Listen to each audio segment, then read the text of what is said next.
Good morning. Welcome to power 5 TV. ఈరోజు Andhra Jyothi headlines చూద్దాం. రాకెట్ల రణం, Hamas Israel మధ్య మళ్లీ యుద్ధం. 7,000 రాకెట్లు ప్రయోగించిన ఉగ్ర సంస్థ. ఇజ్రాయెల్ ప్రతిదాడి, రాకెట్ల వరద, నెత్తుటి ప్రవాహం. ఇరువైపులా 400 మంది పైగా మృతి, 2,000 మందికి పైగా క్షతగాత్రులు. యుద్ధంలో ఉన్నాం ప్రధాని నెతన్యాహు. ఇజ్రాయెల్కు అండగా ఉంటాం మోదీ. ఇల్లు వీడొద్దని భారతీయులకు సలహా. ఇజ్రాయెల్కు బాసటగా ప్రపంచ దేశాలు. కలిసేది వాళ్లే. హంగొస్తే బీజేపీ, బీఆర్ఎస్ చేతులు కలుపుతాయి. బీఆర్ఎస్ వల్లే తెలంగాణ అంటే నవ్వొస్తుంది. నాడు కేసీఆర్ రాజకీయంగా బలహీనపడ్డారు.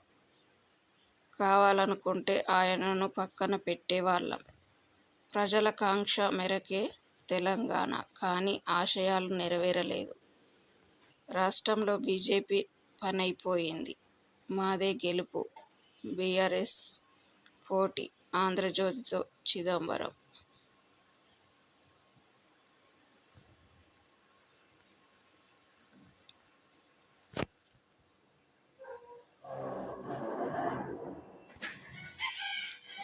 ఆ రెండు పార్టీలది ఫెవికల్ బంధం. కేసీఆర్ పక్కాగా ప్రధాని మోదీ ఏజెంట్.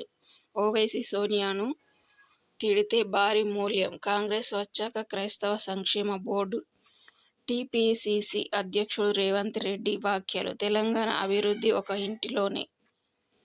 మత స్వేచ్ఛను అణచివేస్తున్న మోదీ భయంతో మైనారిటీలు. పి. చిదంబరం.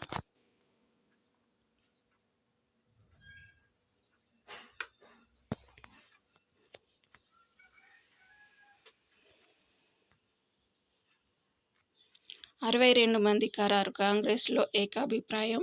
మిగిలిన చోట్ల ఫ్లాష్ సర్వేలు. బస్సు యాత్ర తర్వాతే జాబితా. పొత్తులపైన అప్పుడే స్పష్టత. కులాల వారీ టికెట్లకు డిమాండ్లు. ఢిల్లీకి పలువురు నేతల చక్కర్లు. సమగ్ర పరిశీలనతో ప్రకటన. అన్ని స్థానాలకు ఒకేసారి వెల్లడి.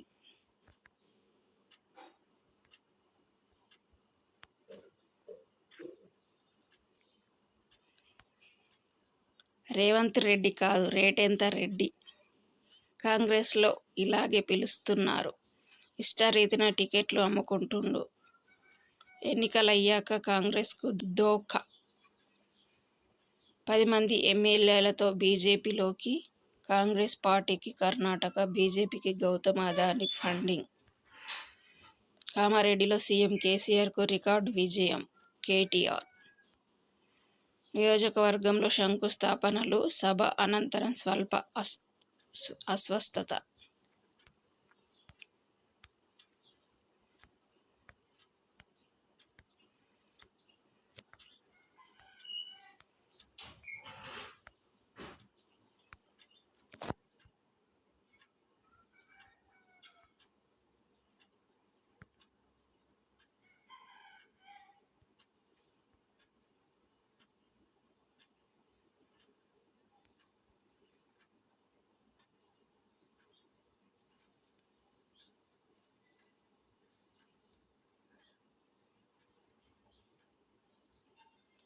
మోదీ తప్పటడుగు.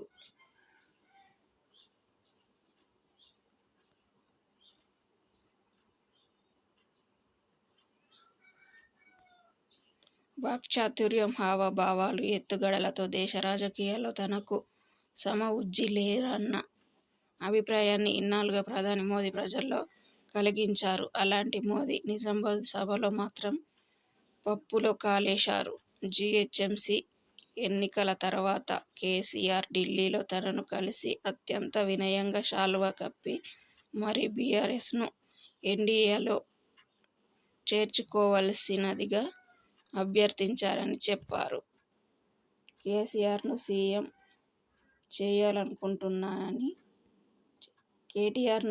చేయాలనుకుంటున్నానని, అందుకు మీ ఆశీస్సులు కావాలని కోరారని చెప్పుకొచ్చారు. మీరేమైనా రాజుల వారసులకు సింహాసనాన్ని అప్పగించడానికి అని కేసీఆర్ను హెచ్చరించానని మోదీ చెప్పారు.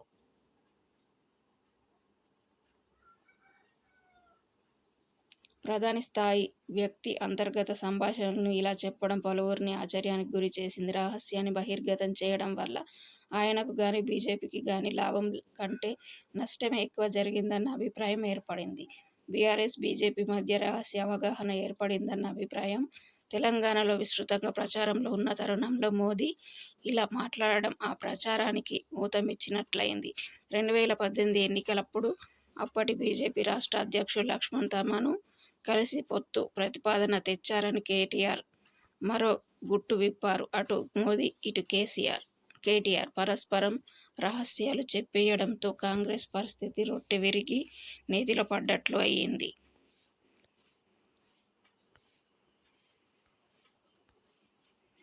నవంబర్లో జరిగే ఎన్నికల్లో తనకు ఒక అవకాశం కల్పిస్తే అవినీతి ద్వారా కేసీఆర్ మిగిలిన సొమ్మును కక్కిస్తా,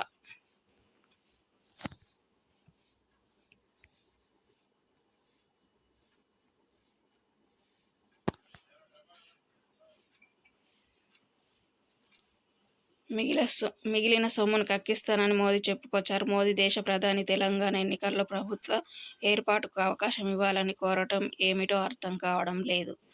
బీజేపీ స్థానంలో నేను నాకు అన్న మాటలే మోదీ నోటి వెంట వెలువడ్డాయి. ఒకప్పుడు ఇందిరాగాంధీ కూడా ఇలాగే వ్యవహరించారు. ప్రస్తుతానికి బీజేపీలో సమిష్టి నాయకత్వం లేకుండా పోయింది. నిన్న మొన్నటి వరకు బీజేపీపై ఆర్ఎస్ఎస్కు అదుపు ఉండేది. ఇప్పుడు పరిస్థితులు మారిపోయాయి. వ్యక్తి ఆరాధనకు తావు ఇవ్వనంత వరకు ఎవరు ఎంత ఎత్తు ఎదిగినా పర్వాలేదు. నెహ్రూ ప్రధానిగా ఉన్నప్పుడు కాంగ్రెస్లో వ్యక్తి పూజ లేదు. మోదీతో నియంతృత్వ పోకడలు కనిపిస్తున్నాయన్న అభిప్రాయం ఇప్పటికే ఉంది. పార్టీ పరంగా తీసుకునే నిర్ణయాలన్నీ ఆయన్ను కనుసన్నల్లోనే జరుగుతున్నాయి.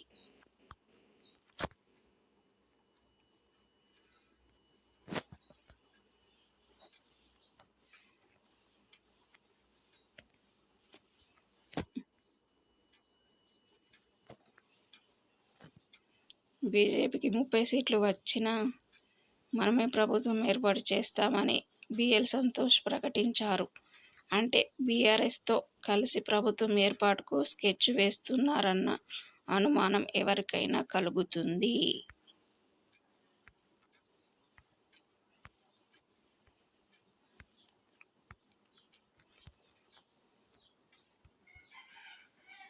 పతాక వందనం. ఆసియాలో భారత్ ఉత్తమ ప్రదర్శన, 107 పతకాలతో ఘనమైన ముగింపు. తెలుగు ఆర్చర్లో జ్యోతి హ్యాట్రిక్ గోల్డ్, షట్లర్ సాత్విక్ జోడీ పసిడి చరిత్ర. క్రికెట్, కబడ్డీలోనూ స్వర్ణాలు. వరల్డ్ కప్లో నేడు ఆసీస్తో భారత్ ఢీ.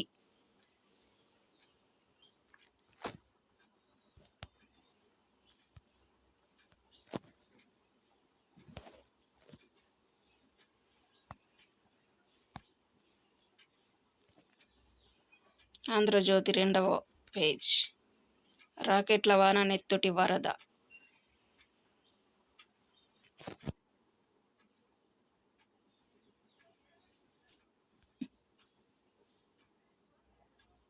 ఇజ్రాయెల్పై హమాస్ మెరుపుదాడి. 7,000 దాకా రాకెట్ల ప్రయోగం, కౌంటర్ దాడులకు దిగిన ఇజ్రాయెల్. ఇరువైపులా 400 మంది మృతి, 2,000 మందికి పైగా క్షతగాత్రులు. జెరూసలేం. ఇజ్రాయెల్, పాలస్తీనా మధ్య భీకర యుద్ధం మొదలైంది. శనివారం ఉదయం నుంచి రాకెట్ల రణం, నెత్తుటి ప్రవాహం కొనసాగింది. పాలస్తీనా మిలిటెంట్ గ్రూప్ హరకత్ ముక్వామా అల్ ఇస్లామియా హమాస్ శనివారం ఉదయం ఆపరేషన్ అల్ అక్సా స్టార్మ్ పేరుతో ఇజ్రాయెల్పై సుమారు 7,000 రాకెట్లతో ముప్పేట దాడి జరిపింది. ఇజ్రాయెల్ కూడా అందుకు ధీటుగా ఆపరేషన్ స్క్వాడ్స్ ఆఫ్ ఐరన్ పేరుతో రక్తపు టేరులను పారించింది. గాజాపై బాంబుల వర్షం కురిపించింది. దొరికిన హమాస్ ఉగ్రవాదులను దొరికినట్లు ఊచకోత కోసింది.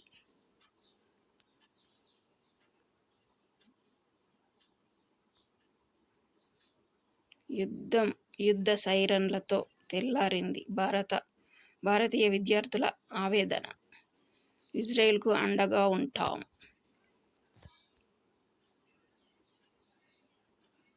ప్రపంచ దేశాల ఖండన. నిఘా వైఫల్యంతో భారీ మూల్యం.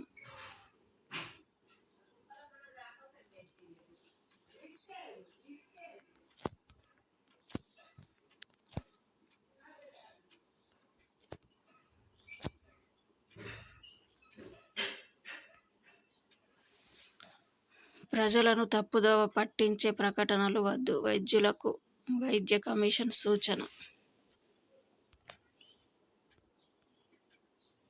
కుదిపేసిన భూకంపాలు, ఆఫ్ఘనిస్తాన్లో 320 మంది మృతి.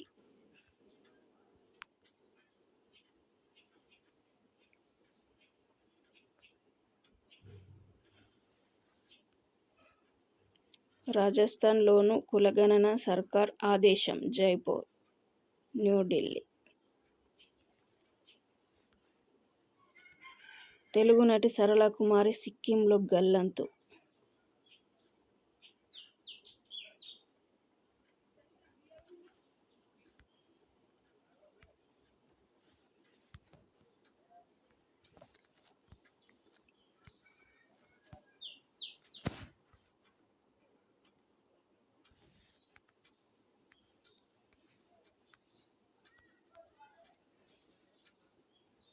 సింగరేణి ఎన్నికలకు లభించని సహకారం, ముందుకు రాని యాజమాన్యం, రాష్ట్ర ప్రభుత్వానిది అదే తీరు హైకోర్టుకు తెలిపిన కేంద్ర కార్మిక శాఖ.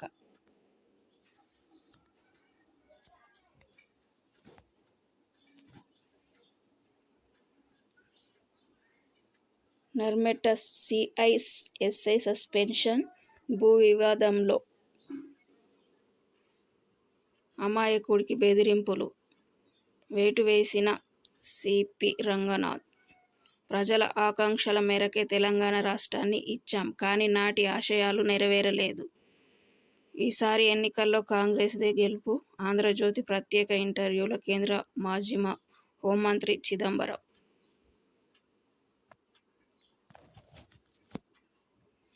డ్రగ్స్ కేసులోకి ఈడీ రంగప్రవేశం.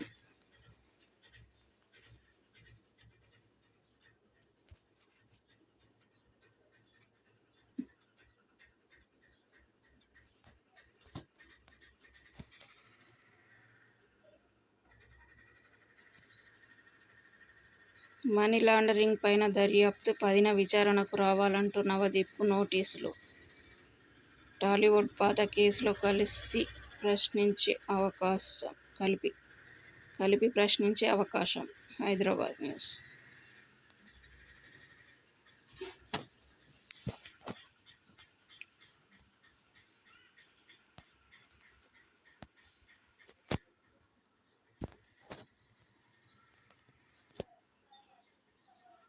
ఉసురు తీసిన ట్రాఫిక్ తనిఖీలు. పోలీసులకు వాహన వేగం తగ్గించిన ద్విచక్ర వాహనదారు. వెనుక నుంచి ఆర్టీసీ బస్సు ఢీకొని మహిళ మృతి.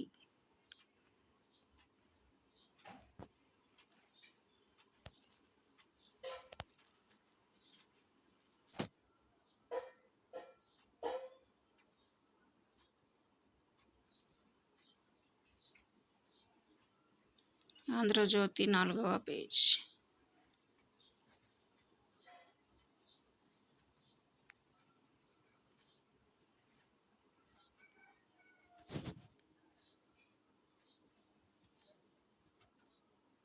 మోదీ తప్పటడుగు.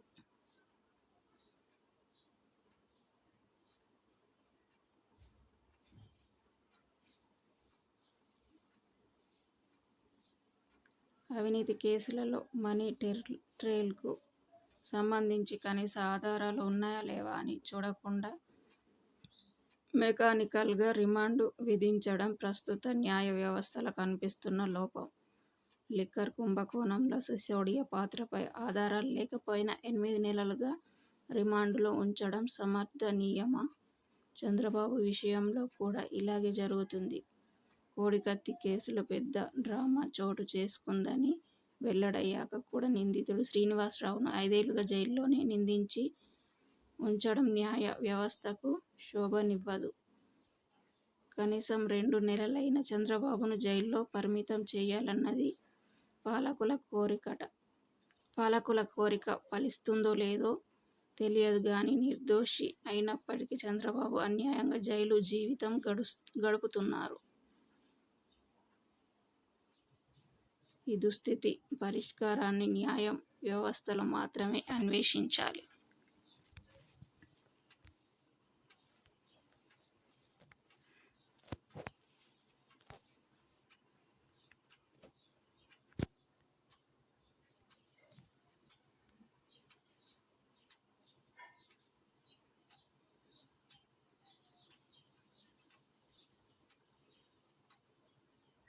కొత్త పలుకు ఇప్పుడు బీజేపీ అంటే మోదీ, మోదీ అంటే బీజేపీ అని చెప్పుకునే పరిస్థితి. వచ్చే ఏడాది జరగనున్న సార్వత్రిక ఎన్నికల్లో ఎన్డీఏ మళ్లీ అధికారంలోకి వస్తే భారత్ అంటే మోదీ, మోదీ అంటే భారత్ అనే నినాదం వినిపిస్తుందేమో తెలియదు. వ్యక్తి పూజ పరాకాష్ఠకు చేరుకున్నప్పుడు ఇటువంటి పరిస్థితులు చోటు చేసుకుంటాయి.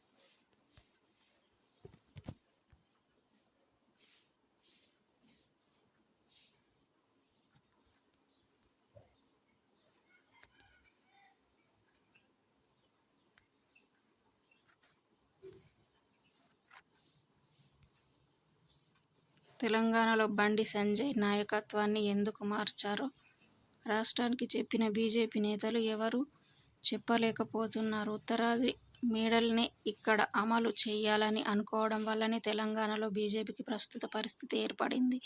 సరైన కారణం లేకుండా మునుగోడులో ఉప ఎన్నిక తీసుకురావడం, ఆ ఎన్నికల్లో ఓడిపోవడంతో పార్టీ బలహీనపడటం మొదలైంది. బీజేపీకి కేంద్ర నాయకత్వం నిర్ణయాల కారణంగా మాత్రమే తెలంగాణలో కాంగ్రెస్ పార్టీ పుంజుకోవడానికి అవకాశం ఏర్పడిందని చెప్పవచ్చు. ఈ నేపథ్యంలో ప్రధాని మోదీ విప్పిన పొత్తుల గుట్టుతో బీజేపీతో పాటు బీఆర్ఎస్ కూడా ఆత్మరక్షణలో పడిపోయింది. తెలంగాణ సమాజం